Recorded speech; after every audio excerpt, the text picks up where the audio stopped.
মুক্ত চিন্তার পথে ভিন্ন মননের খোঁজ, কমিউনিটি রেডিও যাদবপুর। আপনারা শুনছেন কমিউনিটি রেডিও যাদবপুর 90.8 মেগাহার্টজ। এই বেতার সম্প্রচারটি যাদবপুর বিশ্ববিদ্যালয়ের technical education quality improvement programme TEQIP-র অংশ। দূরে সে পাশে বসে, পায়ে পায়ে কখনো চলে যায় দূর। এ জীবন উদযাপনের সুর, রেডিও রেডিও যাদবপুর। এগিয়ে চলার সুর, radio radio Jadavpur. 90.8 megahertz community radio Jadavpur university. শুরু হচ্ছে আমাদের বিশেষ অনুষ্ঠান ম্যাটিক্স কৃষি পাঠশালা। এই অনুষ্ঠানে আমরা ভূমি সুরক্ষা এবং চাষবাসের নানান দিক নিয়ে আলোচনা করব। 90.8 কমিউনিটি রেডিও জেইউতে এই বিশেষ অনুষ্ঠান শুনবেন সপ্তাহে 3 দিন। সঙ্গে থাকবেন কৃষক এবং কৃষি বিশেষজ্ঞরা। ভারত সরকারের রাসায়নিক ও সার মন্ত্রকের উদ্যোগে এবং ম্যাটিক্স ফার্টিলাইজার অ্যান্ড কেমিক্যালস লিমিটেডের সহায়তায় অনুষ্ঠানটি সম্প্রচার করা হচ্ছে।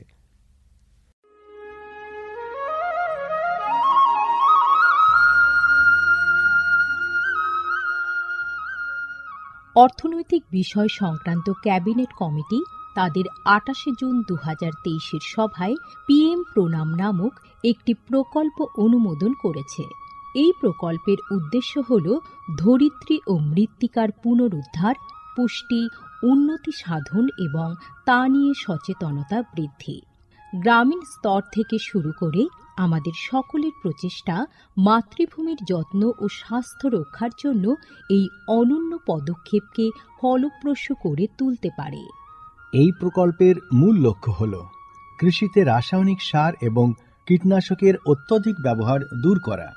বাড়তি ফলনের জন্য সার ও কীটনাশকের অতিরিক্ত ব্যবহার মাটিকে অসুস্থ করে তুলছে, কমিয়ে দিচ্ছে তার উৎপাদন ক্ষমতা। মাটির পুষ্টি আর সুরক্ষার জন্য প্রাকৃতিক অথবা জৈব সারের ভূমি পরীক্ষা ভিত্তিক সুষম ব্যবহার করা প্রয়োজন। পাশাপাশি দরকার জৈব ও প্রাকৃতিক চাষ পদ্ধতি এবং সম্পদ সংরক্ষণ প্রযুক্তি, যেমন সমন্বিত কৃষি ব্যবস্থা, ক্ষুদ্র সেচ, মালচিং, মাটির ক্ষতিকারক খনন না করা, ঘুরে ফিরে বিভিন্ন ফসলের চাষ ইত্যাদি। চাষবাসের এই টেকসই পদ্ধতিগুলো মাটির উর্বরতা বাড়াবে, পরিবেশ দূষণ কমাবে এবং দীর্ঘমেয়াদী উৎপাদনশীলতাকে শক্তিশালী করবে। সারের সুষম ব্যবহার শুধু মাটিই নয়, সার্বিকভাবে পরিবেশের স্বাস্থ্য রক্ষা করে।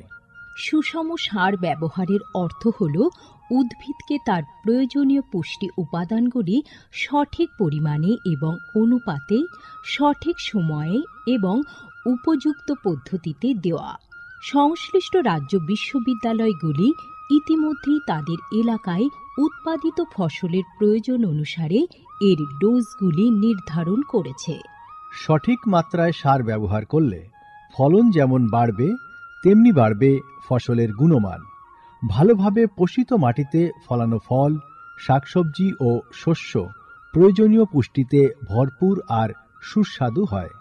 ফলনের বৃদ্ধি আর উন্নত গুণমান আমাদের কৃষকদের জন্য নিয়ে আসবে বেশি মুনাফাও। শুধু বেশি ফসল নয়, উন্নততর ফসল আমাদের লক্ষ্য। এই কৌশলে লাভবান হবে প্রত্যেকে, আমাদের কৃষকরা, আমাদের পরিবেশ এবং সর্বোপরি আমরা সকলে। বিচার বিবেচনার সঙ্গে পরিপোষক ব্যবহার করলে কেবল ফলনই বাড়ে না, প্রজন্মের পর প্রজন্ম জমি থাকে উর্বর। সুতরাং আসুন, একটি উজ্জ্বল এবং স্থায়ী কৃষি ভবিষ্যতের জন্য আমরা সুষম সার ব্যবহারের প্রচার ও অনুশীলন চালিয়ে যাই।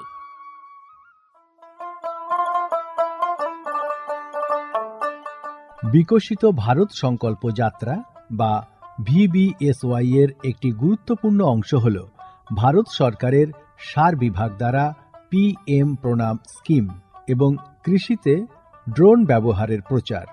সারের সুষম ব্যবহার এবং ন্যানো সারের ব্যবহার নিশ্চিত করার কাজে সার বিভাগ বিভিন্ন সংস্থা ও মানুষকে নিযুক্ত করেছে, যেমন বিভিন্ন সার উৎপাদনকারী সংস্থা, প্রধানমন্ত্রী কৃষি সমৃদ্ধি কেন্দ্র বা PMKSK গুলি, ফিল্ড অফিসার এবং নোডাল অফিসারদের। VBSY এর একটি প্রধান দিক হল বিভিন্ন শস্য এবং গাছপালার ওপর ন্যানো এবং জল দ্রবণীয় সার স্প্রে করার কাজে ড্রোনের ব্যাপক ব্যবহার। এই উদ্যোগের ফলে 29টি রাজ্য ও কেন্দ্রশাসিত অঞ্চলের বিভিন্ন জেলায় হাজার হাজার ড্রোন প্রদর্শন হয়েছে। এই পদ্ধতিটি হাতে কলমে দেখিয়ে দেওয়ায় আধুনিক কৃষি প্রযুক্তি গ্রহণের সুবিধাগুলি মানুষের কাছে আরও স্পষ্ট ও বিশ্বাসযোগ্য হয়ে উঠেছে। এই জনসংযোগ কর্মসূচিগুলি দীর্ঘমেয়াদী কৃষি অনুশীলনের সুফল সম্পর্কে নাগরিকদের অবহিত করতে একটা বড় ভূমিকা পালন করেছে। সারা দেশ জুড়ে লক্ষাধিক দর্শক ড্রোনের প্রদর্শনী প্রত্যক্ষ করেছেন। প্রচলিত ইউরিয়ার চেয়ে ন্যানো ইউরিয়ার উপকারিতা বিষয়ে সচেতন হয়ে কৃষকরা ন্যানো সার প্রয়োগে গভীর আগ্রহ দেখিয়েছেন। এই কর্মসূচির আলাপ আলোচনায় উঠে এসেছে জৈব চাষের উপযোগিতা, যা প্রমাণ করে চাষের এই সব অনুশীলনগুলি নিয়ে কৃষকদের সচেতনতা। উৎসাহী কৃষকরা কৃষিতে ড্রোন প্রযুক্তির বিষয়ে আগ্রহ প্রকাশ করেছেন। এই আধুনিক কৌশলগুলির অর্থনৈতিক কার্যকারিতা কৃষকদের নতুন দিশা দেখিয়েছে, কৃষিতে এক স্থায়ী এবং সাশ্রয়ী পদ্ধতির পথ প্রশস্ত করেছে। মাননীয় প্রধানমন্ত্রী মহিলা কিষাণ ড্রোন কেন্দ্র চালু করেছেন। এটি মহিলা স্বনির্ভর গোষ্ঠীগুলিকে ড্রোন সরবরাহ করবে, যাতে তারা এই প্রযুক্তি ব্যবহার করে জীবিকা নির্বাহ করতে পারে। VBSY প্রোগ্রামের রূপায়ণে PMKSK গুলি সক্রিয় ভূমিকা পালন করছে। একে অপরের সঙ্গে এই সহযোগিতাই আমাদের পাথেয়। বিকশিত ভারত সংকল্প যাত্রা শুধু একটি যাত্রা নয়, এটি ভারতীয় কৃষির দীর্ঘমেয়াদী এবং প্রযুক্তিগতভাবে উন্নত ভবিষ্যতের দিকে একটি গুরুত্বপূর্ণ পদক্ষেপ। যাত্রাপথে এটি জাতির কৃষিকে সম্পূর্ণ পুনর্নির্মাণ করা, উদ্ভাবনকে উৎসাহিত করা এবং সবার জন্য একটি সবুজ, আরও সমৃদ্ধ ভবিষ্যৎ নিশ্চিত করায় অঙ্গীকারবদ্ধ। ড্রোন প্রযুক্তি, ন্যানো সার এবং দীর্ঘমেয়াদী কৃষি অনুশীলনের প্রচারের মাধ্যমে এটি কেবল সচেতনতায় তৈরি করছে না, আরও সমৃদ্ধ এবং পরিবেশ বান্ধব ভবিষ্যতের জন্য নব প্রযুক্তিকে গ্রহণ করতে কৃষকদের অনুপ্রাণিত করছে। এই কৃষি বিপ্লবের গতি প্রকৃতি প্রত্যক্ষ করলে এটা স্পষ্ট হয় যে VBSY একটি বিকশিত, উন্নত এবং দীর্ঘজীবী ভারতের বীজ বপন করছে।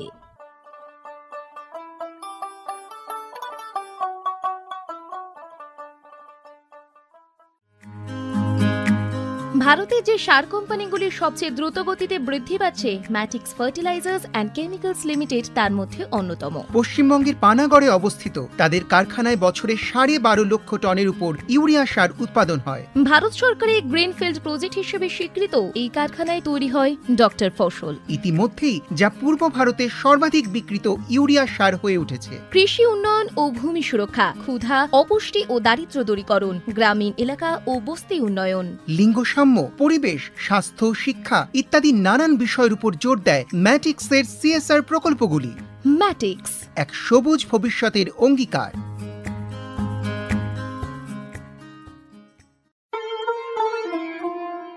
মুক্ত চিন্তার পথে ভিন্ন মননের খোঁজ, কমিউনিটি রেডিও যাদবপুর।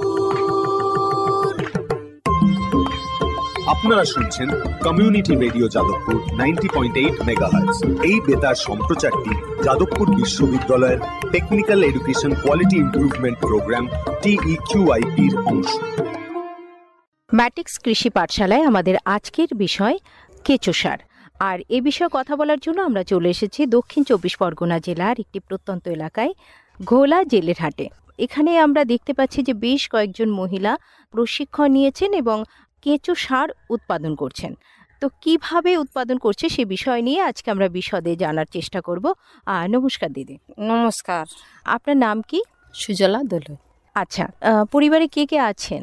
ছেলে, একটা ছেলে, 3টে মেয়ে, এমনি নাতি আছে, একটা বৌমা আছে।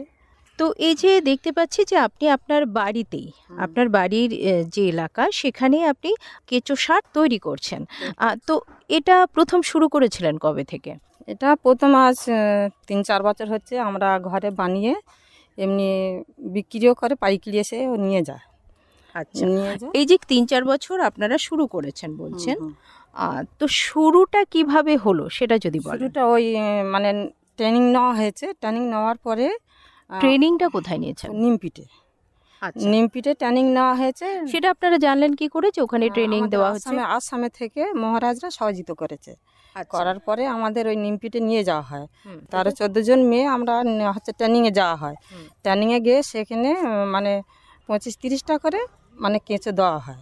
দেওয়ার পরে আমরা নিয়ে এসে একটা জায়গায় হালকা গোবরের সাথে মিশিয়ে আমরা কেঁচোটাকে মানে যন্ত্রে রেখে দেওয়া হয়। তো প্রশিক্ষণটা আপনারা 13-14 জন মহিলা নিয়েছিলেন বললেন। তো সেখানে কতদিন লেগেছিল প্রশিক্ষণটা নিতে? ওখানটায় আমরা ট্রেনিংয়ে 2 দিন থাকার পরে আমাদের ওই 2 দিন পরে আমরা বাড়ি আসলাম। কিভাবে শিখলেন ওখানে? ওখানে ওই মানে ওই বাবুরা নিয়ে গিয়ে আমাদের ওখানে ট্রেনিং নেওয়া আছে। ওখানে বড় কারখানা আছে। কারখানা থেকে আমাদের সব মানে দেখিয়ে দিয়েছে যে এইভাবে এই জিনিসগুলো বানাতে হবে। কিভাবে বানাতে হবে এবং কিভাবে বানাচ্ছেন? সেখানে এরকম কেঁচো সার প্রচুর তৈরি হচ্ছে।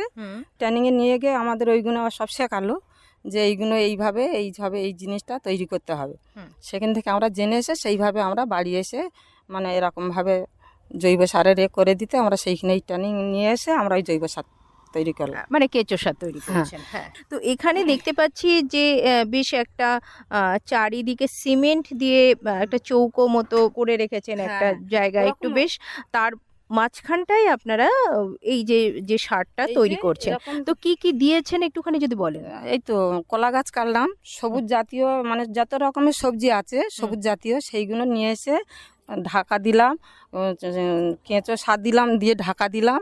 কেঁচোগুলো যেখান থেকে প্রশিক্ষণ নিয়েছিলেন সেখান থেকে অল্প কাগজে করে মানে প্লাস্টিক করে আমাদের প্যাক করে পাঠিয়ে দিয়েছে, সেইভাবে আমরা রেখে দিয়েছিলাম। রাখার পরেতে ওই জিনিসটা আমরা পরে ওই জৈব সারটা তৈরি করলাম। ওই মানে কলা গাছ কাটলাম, যত রকমের সবুজ জাতীয় সবজি ছিল সেই সব লতা গাছ টাছ নিয়ে এসে, সবজি মানে সবজির খোসা, লতা পাতা, হ্যাঁ লতা পাতা, সবুজ জাতীয় যত রকমের জিনিস, এগুলো আপনার বাড়ির আশেপাশে রয়েছে? বাড়ির আশেপাশে মানে আমরা চাষবাস করি তো সব বাড়ির আশেপাশে ওগুলো পাওয়া যায়। এবার সেইভাবে আমরা কুচিয়ে গোবর সারের সঙ্গে ওটা বানিয়ে তৈরি করে মানে ঢাকা দিলাম। ঢাকা দেওয়ার পরে বেশ 10-15 দিন পরে ওটা জলটা সরে যায়। এবার কোদাল দিয়ে ঘেঁটে দিলাম। ঘেঁটে দেওয়ার পরে দেখছি যে সারটা তৈরি মতন হয়ে এসেছে। তখন আমরা তৈরি মতো হয়ে এসেছে, সেটা কিভাবে বুঝতে পারলেন? ওই ঘাঁটাঘুঁটি করলে মানে কোদাল দিয়ে ঘাঁটলে বোঝা যায় যে জিনিসটা এবার তৈরি হয়েছে। সেই জিনিসটা সেই যে বুঝতে পারছেন সেটা কিরকম হয় জিনিস? এরকম ঝুরো হয়ে যাবে, এরকম হালকা ভালো। এই যে হালকা এইটা নিয়ে যে দেখতে পাচ্ছি এখন একদম হালকা হয়ে গেছে, হালকা হয়ে গেছে। এবার এইটা নিয়ে যেখানে ওদুর নিয়ে হালকা হয়ে গেছে, তার মানে এর মধ্যে কি কি মেশালেন আরেকবার বলুন। কলা গাছ আছে, সবুজ জাতীয় যত রকমের লতা পাতা টাতা আছে, মানে সেই সব নিয়ে আমরা কুচিয়ে ওটা তৈরি। গোবরও আছে তো? গোবর আছে, মাটি আছে। গোবর থাক না, এতে মাটি দিলে তৈরি হবে না। আচ্ছা, এটা ওই গোবর সার, কলা গাছ, যত রকমের সবজি ওটা লাগিয়ে একসঙ্গে কুচিয়ে ওটা মানে ঢাকা দিতে হয়। গোবরের সাথে কলা গাছ কুচিয়ে সব ঢাকা দিতে হয়। মানে এক পাট করে দিলাম, আবার ফের ফেললাম, আবার এক পাট করে দিলাম, ফের ফেললাম। ফেলার পরে এবার জিনিসটা 15-20 দিন একধারে পচালাম। পচি দুটো ভাগ আছে, এবার এক সাইডে রেখে দিলাম। এক সাইডে রেখে দিয়ে এবারে সপ্তাহখানে বাদে দেখতে হবে যে জিনিসটা তৈরি হয়ে গেছে। তখন ওই জিনিসটা তুলে মানে যেখানে হাওয়া বাতাস আছে ওর দূরে দিলে হবে না, যেখানে হাওয়া বাতাস আছে সেইখানটা আমরা তুলে সেইখানটা দিলাম। দিয়ে এবার 2 দিন কি 3 দিন হচ্ছে হাওয়া বাতাসটা খাই নিলাম, দেখলাম যে সারটা তৈরি হয়ে এসেছে। নিয়ে আবার ফের জৈব সারে ফেললাম, যে চৌকো মতো করে যেখানে এই যে এরকম চৌকা আছে, এই যে দেখতে পাচ্ছি এখানেই আবার ফেললাম। ফেলে আর তাতে কেঁচো ছেড়ে দিলাম। কেঁচো ছেড়ে দিলে সেই কেঁচোগুলো কিভাবে ছাড়ছেন? মানে একদম উপরে সরিয়ে নিতে হবে কেঁচোটা, সেখানটা ছেড়ে দিলাম। এক জায়গাতেই ছাড়ছেন? এক জায়গায় ছাড়লে সেই কেঁচোটা পুরো খেয়ে মানে সারটা আমার তৈরি করে দেবে। আচ্ছা, সারটা আমার তৈরি করে দিলে এবারে একটা চালা আছে, সেই চালাটা থেকে এই যে বলছেন সারটা তৈরি করে দেবে, তো সেটা সারটা তৈরি হতে কতদিন লাগবে? হ্যাঁ প্রায় 1.5-2 মাস লাগবে। হ্যাঁ 1.5-2 মাস লাগবে। আর এর তো উপরে আবার ছাউনিও দিয়েছে। হ্যাঁ উপরে ছাউনি না থাকলে জল পড়লে নষ্ট হয়ে যাবে। এবারে সেই মানে কেঁচোটা ছেড়ে দিলাম, কেঁচোটা ছেড়ে দিলে সেই কেঁচো থেকে মানে সেই বীজে থেকে বীজ প্রচুর হয়ে যাবে, প্রচুর হয়ে গেলে এবারে খেতে থাকলো, মানে খেতে থাকবে, মানে সেই কেঁচো খাবারটা খাওয়ার পরে একদম পুরো সারের মতন তৈরি করে দেবে। দিলে আবার সেইটা এক ধার করে টেনে টেনে নিয়ে সেইটা আমরা এক জায়গায় বস্তাতে তুলে নিলাম। আগে তুললাম, তুলে আবার হচ্ছে গিয়ে যেরকম একটা চালা আছে, সেই চালা থেকে চেলে কেঁচোগুলো থেকে যাবে, সারটা পড়ে যাবে। সারটা পড়ে যাওয়ার পরেতে এবারে কেঁচোটা আবার ফের এক জায়গায় রেখে দিলাম, আবার ফের দ্বিতীয়বার ফের এরকম সার ফেলতে হবে, ফেললে আবার ফের ওরকম করে করে অন্তত আমরা হচ্ছে গিয়ে 3 মাস, 3.5 মাস, 4 মাস পরে পরে আমরা আশা নিয়ে কেঁচো সার বিক্রি করা হয়। আচ্ছা, তারপরে কতটা কেঁচো সার পাচ্ছেন? কেঁচো সার ওই তো যখন তুলি 2.5 কুইন্টাল 3 কুইন্টাল এতটা হয়ে যাচ্ছে। হ্যাঁ, এতটা করে। তো এখানে দেখতে পাচ্ছি আপনার তাহলে কটা আছে এরকম বাড়িতে? এটা দুটো আছে, ছোট ভাগ আছে, কিন্তু আমি তো দেখতে পাচ্ছি একটা আছে। ভেতরে আছে, এর ভেতরে আচ্ছা, এর ভেতরে পার্টিশন দেওয়া আছে। হ্যাঁ, পার্টিশন দেওয়া আছে। 3 মাস, 3.5 মাস, 4 মাস বাদে তুললে তোমার 2.5 কুইন্টাল 3 কুইন্টাল 4 কুইন্টাল। আমার একটা বৌমা আছে অন্তত 10 কুইন্টাল মাল তুলেছে। এতটা? হ্যাঁ হ্যাঁ, মানে প্রচুর না ভাই। তা এগুলো বিক্রি করছেন কোথায়? বিক্রি ওই হচ্ছে গিয়ে আমাদের সাথে যেসব লোক মানে আসামে থেকে যোগাযোগ আছে তারাই হচ্ছে গিয়ে নিয়ে চলে যায়। আচ্ছা, নিয়ে চলে যায়। এটা পুরোটাই কি আপনার বাড়ির কোনো পরিবার হেল্প করে নাকি না পুরোটাই আপনি একা করেন? না, হেল্প করে, আমার স্বামী আছে, দুজনেই করি। ছেলে তো সময় পায় না, বৌমা সময় পায় না, কিন্তু মূল কাজটা আপনি করেন, তাই তো? হ্যাঁ, দুজনে আমার সামনে হেল্প করে। তার মানে এই যে আপনি প্রশিক্ষণ পেয়েছেন এবং প্রশিক্ষণ পাওয়ার পরে কেঁচো সার তৈরি করছেন, আপনি বিশেষ করে তৈরি করছেন, আপনার স্বামীও আপনাকে সাহায্য করেন। সারও তৈরি করেছি, কেঁচো বিক্রি হয়েছে। কেঁচো মানে শুধু কেঁচো বিক্রি? হ্যাঁ, শুধু কেঁচো হচ্ছে গিয়ে 3 কিলো 4 কিলো বিক্রি করেছি। সেটা কি করে কেঁচোটা? কেঁচোটা এক জায়গায় মানে যদি তোলার ইচ্ছা করি একটা জায়গায় মানে কাঁচা খাবার, যেমন ওই গোবরটা নিলাম কি অন্য সার তৈরি করলাম, সেই সারটা নিয়ে সারের মধ্যে বসিয়ে দিলে সেই কেঁচোটা খাবারের মধ্যে চলে যায়, কাঁচা খাবারের মধ্যে। আচ্ছা আচ্ছা, কাঁচা খাবারের মধ্যে চলে গেলে সেইটা তুললে তোমার 2.5 কিলো 3 কিলো কেঁচো এমনি আমি 2বার বিক্রি করেছি, 1000 টাকা করে কিলো। আর এখানে এমনি যদি আপনি কেঁচো সার তৈরি করেন সেটা কিরকম পাচ্ছেন আপনি? হ্যাঁ, কেঁচো সার ওই তো 14 টাকা না তো 16 টাকা করে কিলো। এবার 2.5 কুইন্টাল 3 কুইন্টাল মাল দিলে এবার হিসেব করতে হবে। এবং সেটা আপনি 3-4 মাস পর পরই দিচ্ছেন? হ্যাঁ হ্যাঁ হ্যাঁ, ভালো ইনকাম আছে, তৈরি করতে পারলে খাটতে পারলেই পয়সা আছে। তো আপনাদের এলাকায় নিশ্চয়ই অনেকেই করছেন এটা নাকি? হ্যাঁ হ্যাঁ হ্যাঁ, আমাদের ওখানে প্রচুর হয়েছে। আপনি শুরু করেছিলেন প্রায় 3-4 বছর আগে, কি আরো বেশি বললেন? হ্যাঁ, তো সময়ের সঙ্গে সঙ্গে এখন কি আরো বেড়েছে? হ্যাঁ, বেড়েছে। তাহলে আপনাদের আগে যেরকম চাহিদা ছিল এখনো কি চাহিদাটা সমানই আছে? হ্যাঁ, জৈব সারের চাহিদা সব সময়, মানে কেঁচো সার? হ্যাঁ, কেঁচো সার। হ্যাঁ, অনেক ধন্যবাদ দিদি আপনাকে। হ্যাঁ, ধন্যবাদ।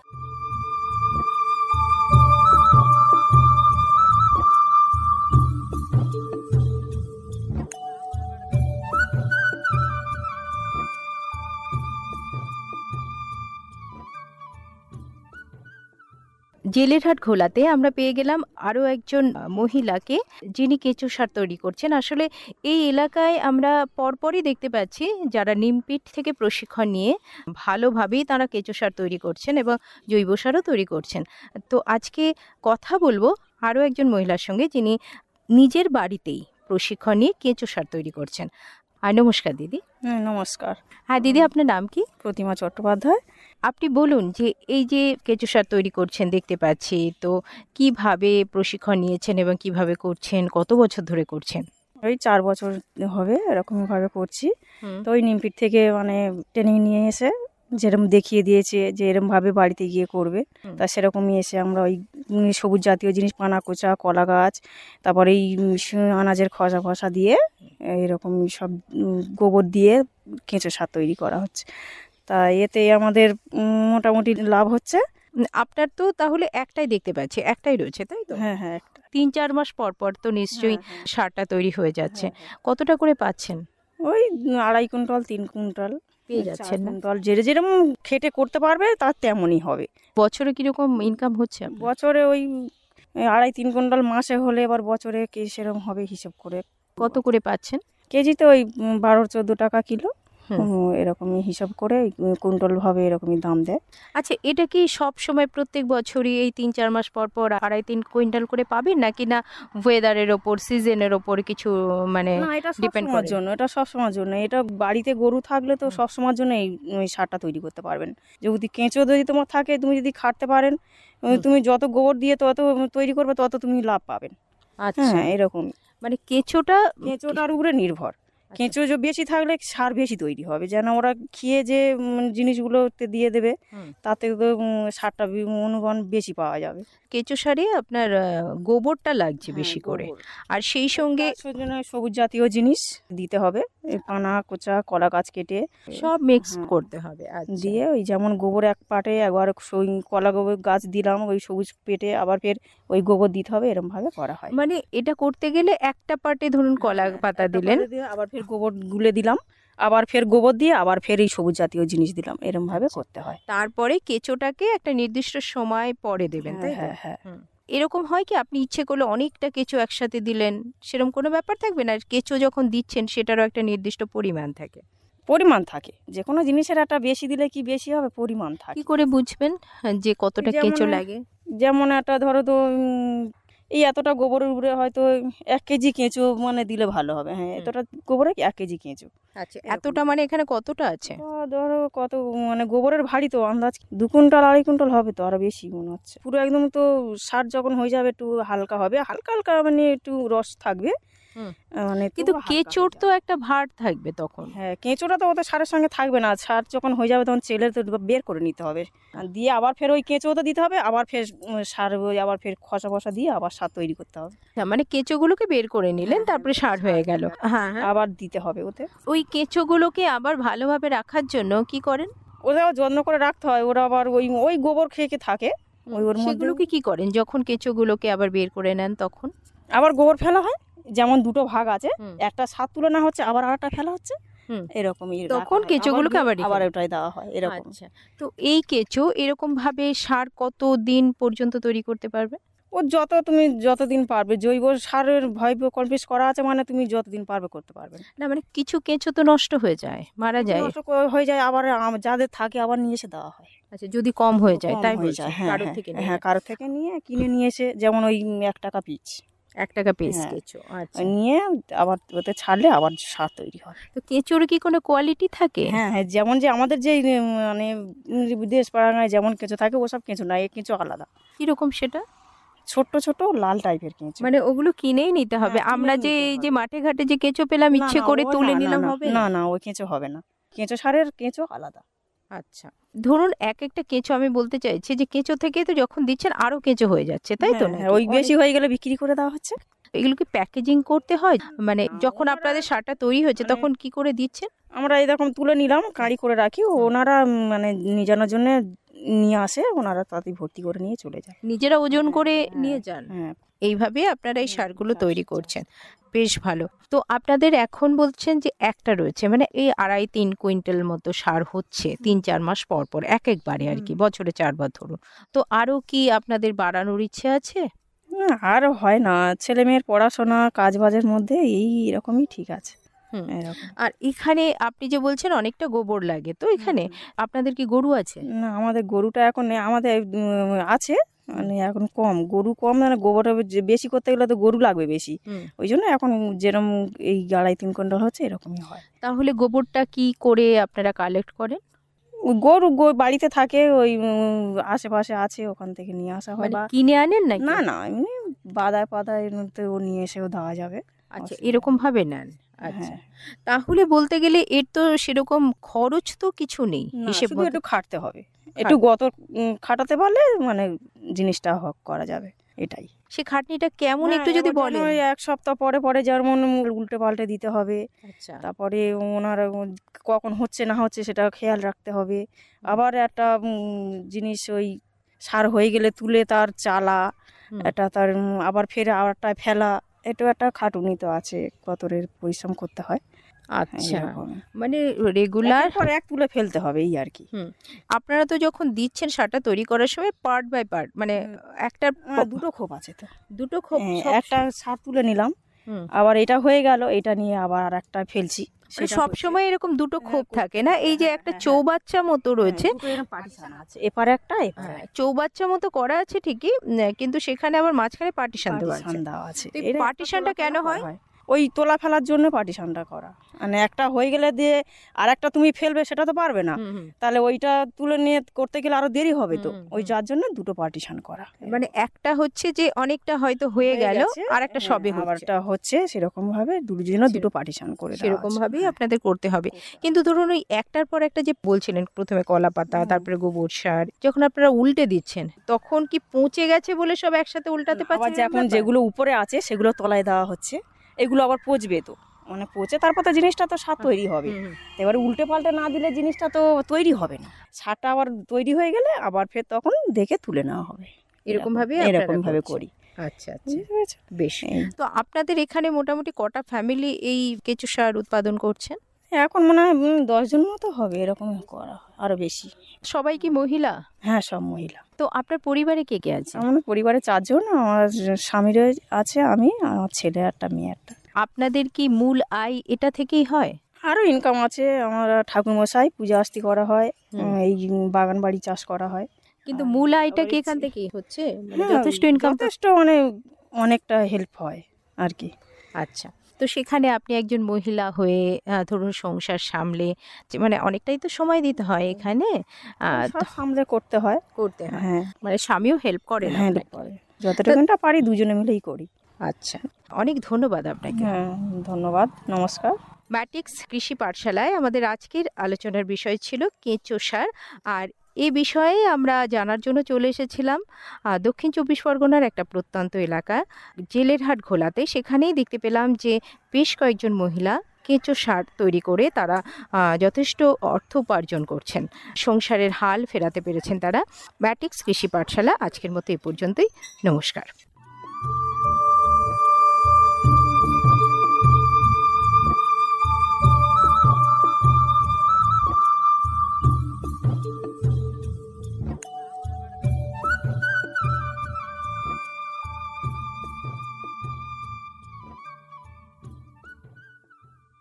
এতক্ষণ শুনলেন আমাদের বিশেষ অনুষ্ঠান ম্যাটিক্স কৃষি পাঠশালা, ভারত সরকারের রাসায়নিক ও সার মন্ত্রকের উদ্যোগে এবং ম্যাটিক্স ফার্টিলাইজার অ্যান্ড কেমিক্যালস লিমিটেডের সহায়তায় অনুষ্ঠানটি সম্প্রচার করা হলো। কেমন লাগলো এই অনুষ্ঠান আমাদের জানাতে পারেন। আমাদের ফোন নম্বর 0332457262, email ID radiojeu@gmail.com, YouTube channel radio JU এবং ইনস্টাগ্রাম radio_ju। আজকের মতো ম্যাটিক্স কৃষি পাঠশালা এই পর্যন্ত। শুনতে থাকুন কমিউনিটি রেডিও জেইউ 90.8 মেগাহার্টজ।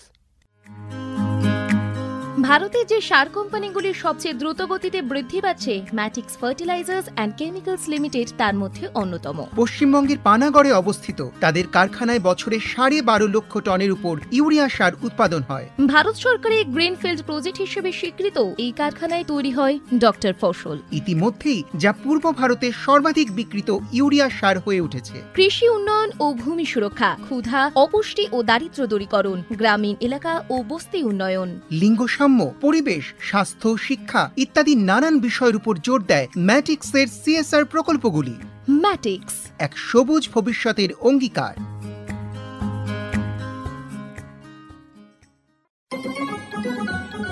দূরে সে পাশে বসে, পায়ে পায়ে কখনো চলে যায় দূর।